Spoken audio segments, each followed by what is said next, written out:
It's time to make some sourdough sandwich bread, and we are going to be starting off with 350 grams of warm water.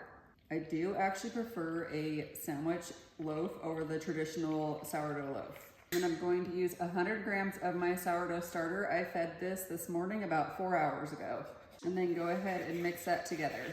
Next, I'm going to use 500 grams of bread flour and then 10 grams of salt. And then go ahead and start mixing this together. Once your dough starts to come together like this, go ahead and just knead it for about 3 to 5 minutes.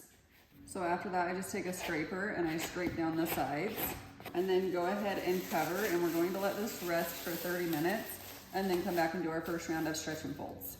So let's do our first round of our stretch and folds. You're gonna go ahead and wash your hands, and then you're gonna keep them wet because your dough will be sticky. So what you're gonna do is just grab a portion of your dough, stretch it up and fold it in. And then we'll complete this until you've done it all around your bowl. Go ahead and cover, and we'll come back in another 30 minutes and do round 2. So we are on round 2 of our stretch and folds. Again, go ahead and wash your hands and keep them wet, and then stretch your dough up, fold it in, and do this clear around your bowl again. Now that you're done with this round, go ahead and cover. We'll come back in 30 minutes and do our last round. We're going to do our last round of stretch and folds. Again, go ahead and wash and wet your hands. You will notice the dough is not as sticky this time.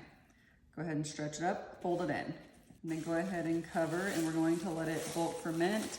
And I'll probably let this sit for at least 5 to 6 hours, depending on like the temperature of my dough and my house right now. That's what I'm guessing my dough will take to rise right now. And then we will come back and shape it. It is time to shape our dough. And the first thing I'm gonna do is go ahead and spray my baking pan, because I'm making a sourdough sandwich loaf with some nonstick cooking spray. Sprinkle your countertop lightly with some flour, and then go ahead and get your dough. And we are going to get this on the countertop. First thing I'm gonna do is go ahead and pull this out to a rectangle, and then I'm gonna fold it 1/3 of the way in and 1/3 of the way in. And then when you're rolling it up, try to pull some tension on it. Next, go ahead and tuck your ends under, and then finish shaping it. Go ahead and add it to your pan, and then go ahead and cover, and then I will place it in the fridge overnight, and I will cook tomorrow.